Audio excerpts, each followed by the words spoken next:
Bienvenue dans le chapitre 3 du guide de l'automatisme. Dans ce chapitre, nous allons plonger au cœur des réseaux industriels. Comment sont-ils structurés? Quels protocoles utiliser selon les besoins? Comment garantir une communication fiable et sécurisée, même dans les usines les plus complexes? L'objectif ici est simple, te donner une vision claire et concrète pour choisir, déployer et sécuriser les réseaux industriels du terrain jusqu'au cloud.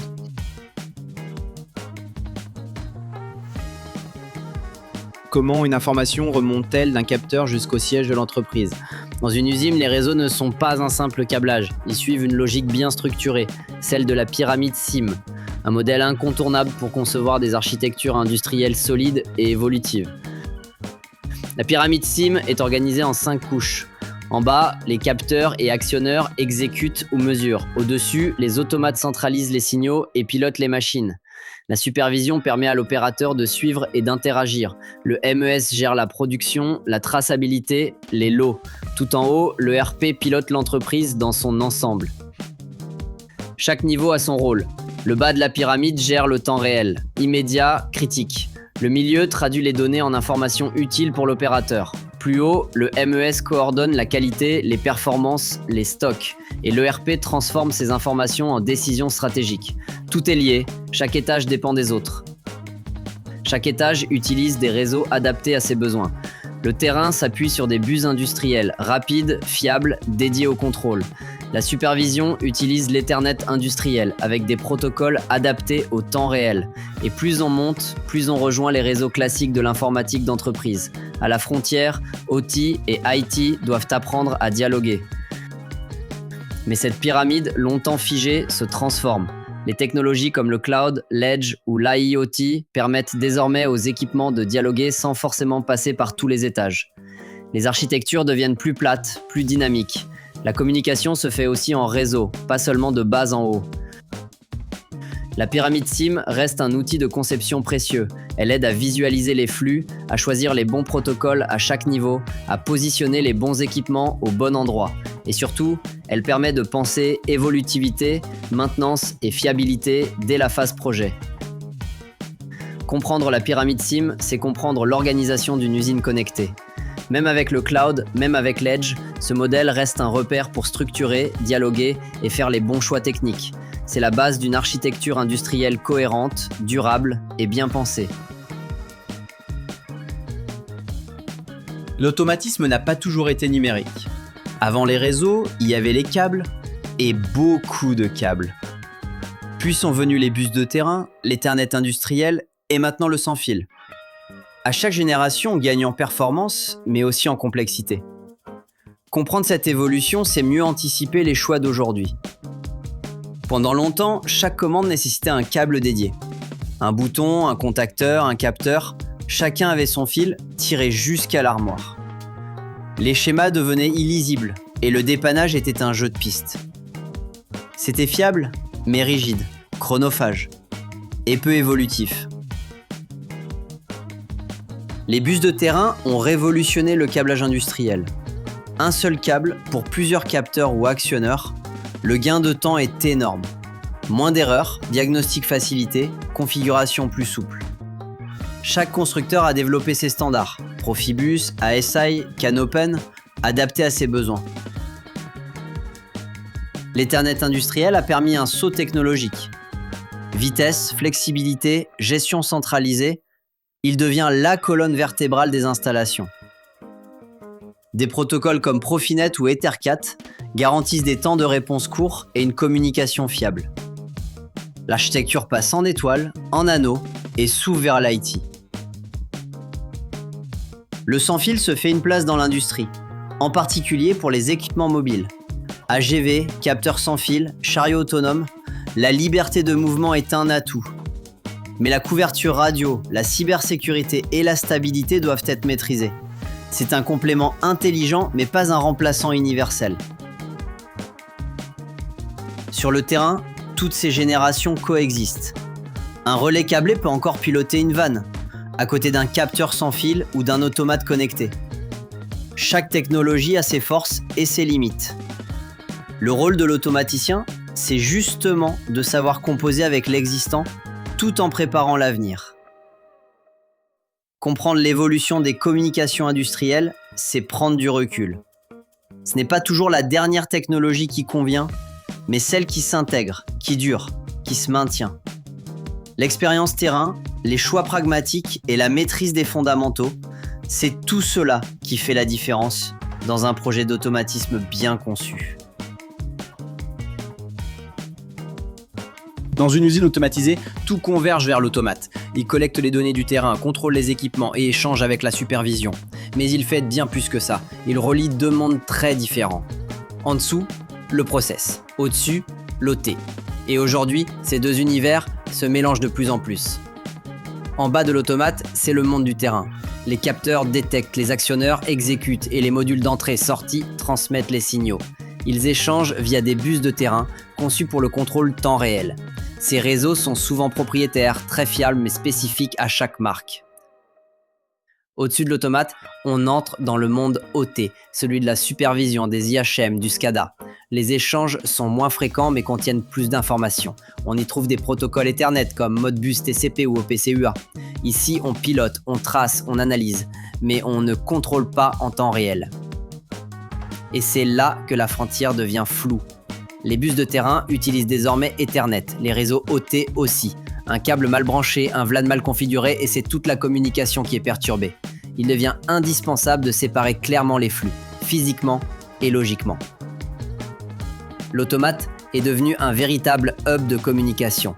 Il pilote les équipements, centralise les alarmes, stocke des historiques et transmet les données vers le MES ou l'ERP. Il jongle entre plusieurs protocoles, plusieurs réseaux.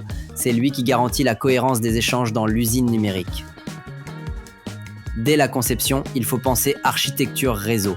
Séparer les flux terrain et supervision. Isoler les zones critiques, tracer les points de passage. Et surtout, tout documenter. Car un réseau bien structuré, c'est un projet plus sûr et un dépannage plus rapide. L'automate est à la croisée des chemins. Il parle temps réel au terrain et supervision au monde OT. Il est à la fois passerelle, gardien et traducteur. Comprendre cette double fonction, c'est éviter les erreurs, sécuriser les flux et réussir son architecture industrielle. Dans l'industrie, certains réseaux sont parfaitement intégrés, à condition de rester dans la même marque. Ces réseaux propriétaires offrent efficacité et simplicité, mais soulèvent une question majeure. Comment garder de la souplesse si l'écosystème évolue ? C'est ici que naît le besoin d'une architecture plus ouverte, plus hybride. Un réseau propriétaire est conçu par un constructeur pour ses propres produits. Tout fonctionne ensemble, sans configuration complexe. C'est fluide, fiable, mais verrouillé. Des exemples ?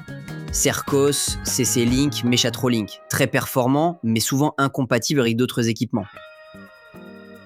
Le grand atout des réseaux propriétaires, c'est l'efficacité. Tout est pensé pour fonctionner ensemble. Cartes, modules, logiciels, la mise en service est rapide, la configuration intuitive, les diagnostics intégrés. Parfait pour aller vite, tant qu'on reste dans la même famille de produits.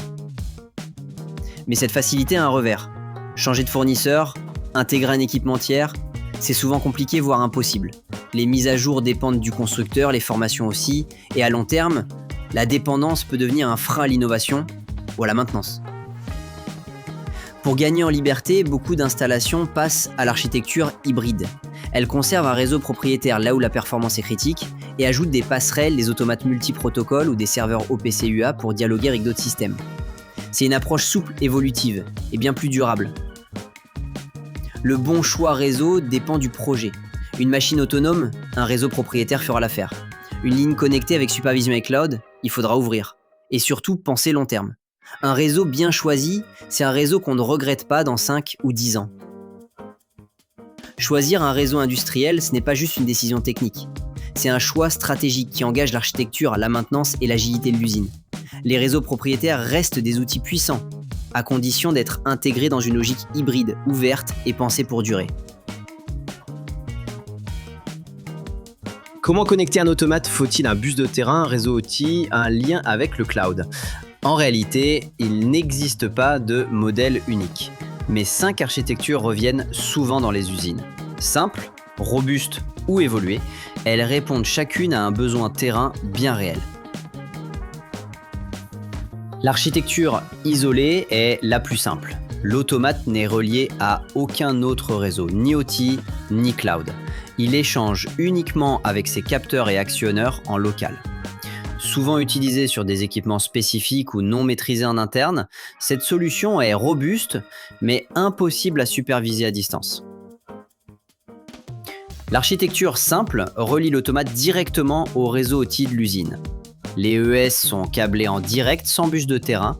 C'est une solution économique, utilisée dans les équipements de GTC, les systèmes de comptage ou les petites machines autonomes. Elle fonctionne tant qu'il n'y a pas besoin d'évoluer. Le double réseau est devenu la norme dans l'industrie moderne. L'automate dispose de 2 interfaces, l'une pour les échanges temps réel avec le terrain, l'autre pour la supervision, le MES ou cloud. Cette séparation améliore la sécurité, la performance et la lisibilité. C'est le socle des architectures industrielles actuelles. Dans les ateliers supervisés, l'architecture va plus loin. La supervision est assurée par un PC industriel ou un serveur virtualisé. Les données sont historisées, les alarmes centralisées, les accès sécurisés. Mais cette architecture demande une vraie gestion IT. Sauvegarde, licence, plan de maintenance, à anticiper dès le projet. L'architecture Edge OT ajoute de l'intelligence locale, à côté de l'automate. On y traite des données complexes, images, IA, maintenance prédictive. Ces briques Edge sont gérées par l'équipe OT, intégrée au réseau et synchronisée avec le cloud ou la supervision. C'est une approche moderne, puissante et orientée métier. Il n'y a pas de bonne ou de mauvaise architecture, il y a celle qui répond à votre besoin. Nombre d'automates, supervision, sécurité, cloud, diagnostic, tout doit être anticipé. Une architecture bien pensée, c'est une usine plus robuste, plus évolutive et bien plus facile à maintenir au quotidien. Tous les automates ne parlent pas le même langage. Et tous les constructeurs n'utilisent pas les mêmes bus de terrain. Connaître les protocoles dominants selon les marques, c'est éviter les erreurs d'interconnexion et poser les bases d'une architecture réseau cohérente et évolutive. Un bus de terrain est un réseau local dédié aux échanges entre l'automate et ses capteurs, EES ou variateurs. Contrairement à l'Ethernet classique, il utilise des protocoles spécifiques, souvent propriétaires. Profibus, ASI, DeviceNet, autant de langages conçus pour la rapidité, la robustesse et la simplicité d'installation. Chaque constructeur a ses standards. Siemens privilégie Profibus et ASI. Schneider utilise souvent Modbus RTU et Canopen. Rockwell a développé DeviceNet et ControlNet. Omron propose Compobus, tandis que Beckhoff mise directement sur Ethercat. Ces choix conditionnent la compatibilité et donc l'architecture possible. Pour bien choisir un bus de terrain, il faut croiser plusieurs critères. La compatibilité avec l'automate ou les cartes ES, la robustesse du signal dans un environnement perturbé, les outils de diagnostic intégrés et bien sûr la capacité à évoluer vers d'autres protocoles demain. Les bus propriétaires sont souvent très bien intégrés à leur écosystème, faciles à paramétrer, bien documentés et optimisés pour les fonctions avancées, mais leur interopérabilité est limitée, surtout dès qu'on veut sortir du périmètre constructeur. Et certains protocoles vieillissent mal. Obsolescence, manque de support, fin de commercialisation. Chaque protocole a ses spécificités. Profibus est très répandu mais sensible à la longueur de câble. ASI est excellent pour des installations compactes. Canopen est souple mais demande rigueur. Et DeviceNet, performant à l'époque, est de moins en moins utilisé. Avant tout choix, lis toujours la documentation de l'automate, adapte la topologie et vérifie la compatibilité exacte. Le choix d'un bus de terrain conditionne toute l'architecture industrielle. Une mauvaise décision peut engendrer des incompatibilités, des coûts cachés et une maintenance complexe. Un bon choix, c'est un bus compatible, maîtrisé, documenté, qui sécurise ton projet aujourd'hui et demain. Les bus de terrain évoluent. Aujourd'hui, la majorité d'entre eux reposent sur l'Ethernet, mais avec des exigences industrielles, temps réel, robustesse, compatibilité. Ces réseaux pilotent des machines critiques, encore faut-il savoir les choisir et les maîtriser. Un réseau Ethernet temps réel garantit des échanges rapides, fiables et surtout déterministes. Contrairement à l'Ethernet classique, il évite les collisions, maîtrise les délais et respecte des cycles très courts. C'est la base pour piloter des entrées-sorties rapides, des axes synchrones ou des variateurs en temps réel. Chaque constructeur a ses protocoles favoris. Siemens mise sur Profinet IRT, Beckhoff intègre Ethercat, Schneider privilégie Sercos 3, Rockwell et Omron utilisent Ethernet IP, parfois avec des variantes temps réel comme CIP Sync. Ce marché fragmenté impose de bien vérifier la compatibilité entre tous les équipements du projet. Ces réseaux offrent plusieurs avantages sur le terrain. Un seul câble transporte données et alimentation. Les diagnostics sont souvent intégrés et les outils de configuration sont puissants. Ils sont idéaux pour piloter des machines complexes, robots, axes synchronisés, installations à haute cadence. Mais attention, un réseau Ethernet temps réel ne se câble pas comme un simple switch bureautique. Le matériel doit être certifié, les firmware compatibles et la topologie adaptée. Certains protocoles exigent des câbles blindés ou des connecteurs particuliers. Et une erreur de configuration peut générer des pertes de données ou des latences critiques. Le bon protocole dépend du besoin. Pour des applications très rapides, Ethercat ou Sercos sont recommandés. Pour une meilleure intégration avec les systèmes IT, Profinet ou Ethernet IP sont souvent préférés. Et toujours anticiper les outils de diagnostic, les formations et la maintenance future. L'Ethernet temps réel est devenu un standard dans l'automatisme industriel. Mais ce n'est pas un simple choix de protocole, c'est une décision structurante pour la performance, la fiabilité et la connectivité de toute l'installation. Mieux vaut bien le choisir que devoir tout recabler demain. Dans une usine connectée, la circulation des données est essentielle. Mais pour que tous les équipements puissent dialoguer, encore faut-il parler un langage commun. C'est là qu'entrent en jeu les protocoles ouverts. Ethernet IP, Modbus TCP, OPC-UA, MQTT, des outils puissants, à condition de bien les comprendre. Un réseau OT connecte les équipements industriels à la supervision, au logiciel de suivi, voire à l'ERP. Il repose sur des protocoles ouverts, généralement basés sur Ethernet. Modbus TCP, OPC-UA ou MQTT assurent la remontée d'informations et construisent le lien entre l'automatisme et les systèmes de pilotage d'entreprise. Chaque protocole a ses points forts. Modbus TCP est simple, rapide à intégrer. OPC-UA offre une structure riche avec sécurité et modélisation des données. MQTT est très léger, idéal pour l'IIoT et les connexions à distance. Ethernet IP est souvent le standard dans les architectures Rockwell. Le choix dépend des usages, des outils et du niveau de complexité recherché. L'interopérabilité, c'est permettre aux équipements de marques différentes de dialoguer sans difficulté. Cela passe par l'utilisation de standards ouverts, bien documentés et maintenus dans le temps. Moins on multiplie les passerelles ou les protocoles propriétaires, plus l'architecture est stable, simple à maintenir et évolutive. OPC-UA est un protocole puissant. Il permet de structurer les données comme des objets avec des couches de sécurité avancées, mais il reste exigeant, les versions ne sont pas toujours compatibles, la modélisation demande de la rigueur et les performances varient selon l'architecture. C'est un excellent outil à condition de bien le maîtriser. Sur le terrain, la stabilité d'un réseau OT repose souvent sur des détails.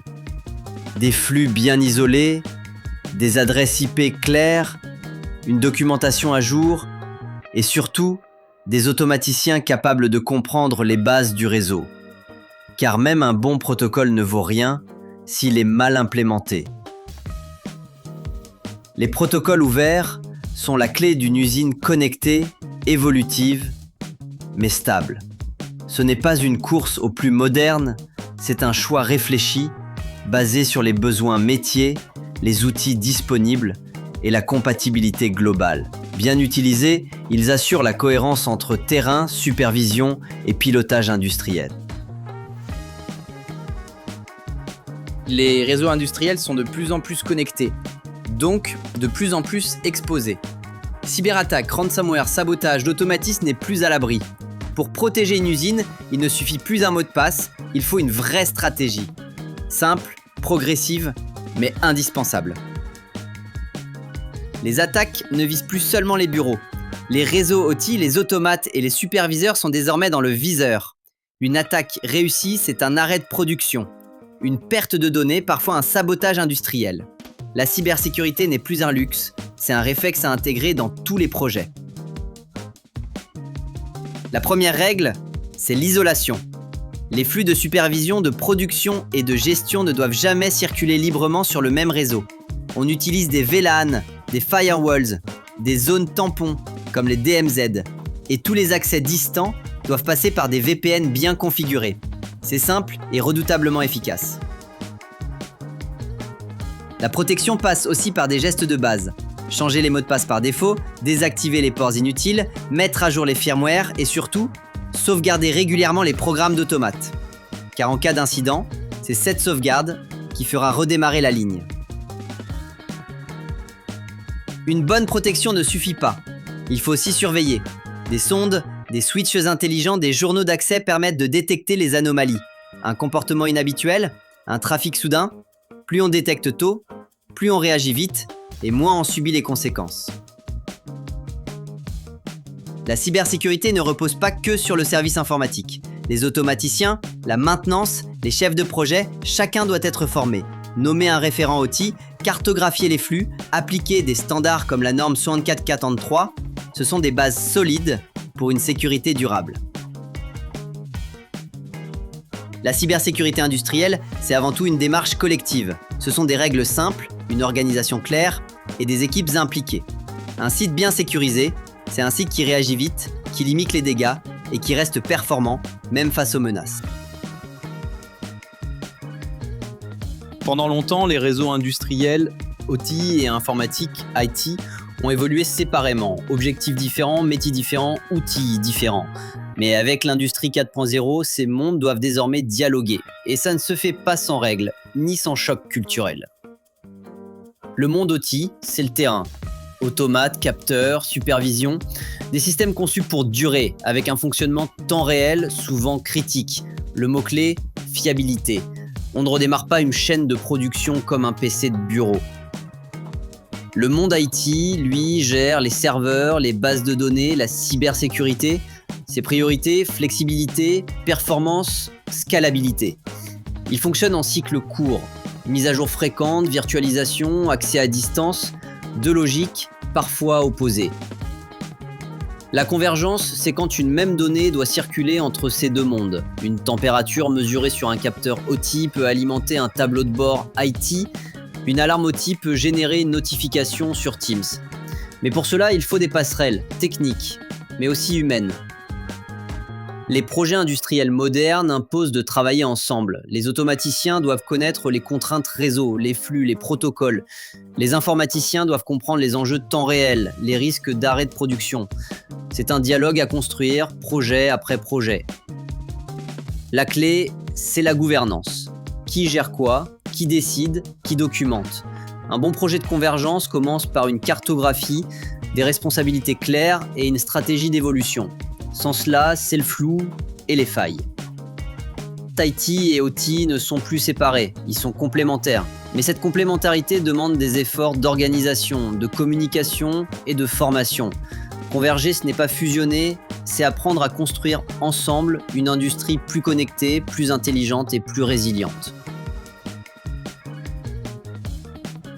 Protéger son usine, c'est pas seulement mettre un mot de passe sur l'automate, c'est bâtir une stratégie de cybersécurité complète. Protection, détection, réaction. Parce que oui, les menaces existent. Et elles ne préviennent pas avant d'agir. La première étape, c'est protéger. Segmenter les réseaux, sécuriser les accès, désactiver les ports inutiles.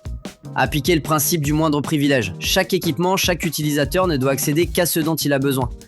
Et surtout, éviter les connexions directes entre OT et Internet. Mais aucune protection n'est infaillible. Il faut donc savoir détecter. Journaliser les connexions, surveiller les anomalies, détecter les flux inhabituels. Des outils comme les IDS industriels ou les sondes réseau permettent d'alerter avant qu'il ne soit trop tard. Quand un incident survient, il faut réagir. Stopper l'attaque, isoler la zone touchée et revenir à une version saine. Ça suppose d'avoir des sauvegardes à jour, une procédure claire et une équipe formée. C'est souvent ce qui fait la différence entre un incident maîtrisé et un arrêt total.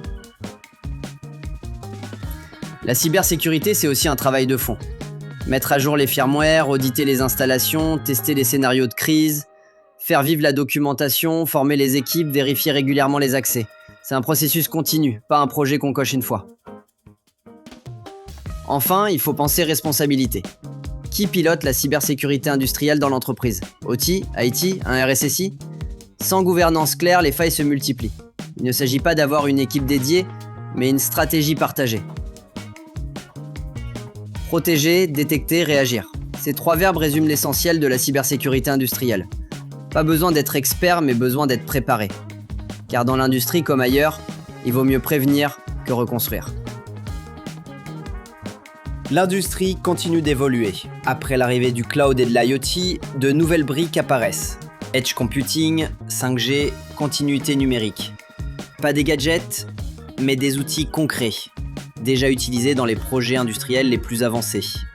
Encore faut-il savoir ce qu'ils apportent réellement. L'edge computing, c'est du traitement local, au plus près du terrain. Plutôt que d'envoyer toutes les données dans le cloud, on analyse en local. Filtrage, calcul, IA. Résultat, moins de bandes passantes, plus de réactivité et une meilleure maîtrise des flux critiques. La 5G industrielle promet une connectivité sans fil fiable, rapide et à faible latence. Idéale pour les équipements mobiles, AGV, robots, capteurs distants. Mais elle demande une infrastructure spécifique, des équipements compatibles et une stratégie réseau claire. La continuité numérique, c'est le lien entre le monde réel et ses jumeaux numériques. Chaque machine, chaque process, chaque produit est modélisé, simulé, tracé. Cela permet de tester, d'anticiper, de corriger, avant même la mise en production. Un levier puissant pour améliorer qualité, efficacité et maintenance. Mais attention, ces technologies ne remplacent pas les bases. Un réseau mal conçu, un automate non documenté, un programme verrouillé. Et même la 5G ou l'IA ne sauveront pas le projet. Ces briques avancées s'ajoutent à une architecture solide, claire et bien maîtrisée. L'avenir de l'automatisme sera hybride, cloud et edge, filaire et sans fil, centralisé et distribué. Il faudra jongler entre fiabilité, performance, cybersécurité et évolutivité. Et cela demandera plus que des compétences techniques. Une vraie vision d'architecte industriel. L'automatisme de demain se construit dès aujourd'hui. Edge, 5G, continuité numérique. Ces outils ne sont pas une fin, mais un moyen. Le vrai défi, ce n'est pas d'en parler, c'est de les intégrer intelligemment dans des projets robustes, utiles et humains. Ce chapitre t'a permis d'explorer en détail les réseaux industriels. Tu sais maintenant comment ils s'organisent, comment les protocoles cohabitent et comment bâtir une architecture robuste et évolutive. Voici les 3 idées clés à retenir. Première idée, un réseau industriel est toujours structuré par niveau. Du capteur à l'ERP, chaque étage a son rôle pour assurer la performance et la fiabilité de l'usine. Deuxième idée, chaque technologie a ses usages spécifiques.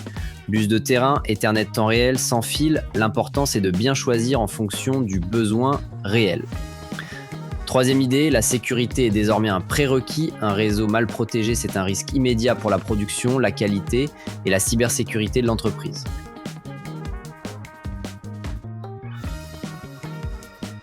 Si tu veux tester ce que tu as retenu, un quiz rapide est disponible dans la description. C'est un bon moyen de vérifier les notions avant de passer au chapitre suivant.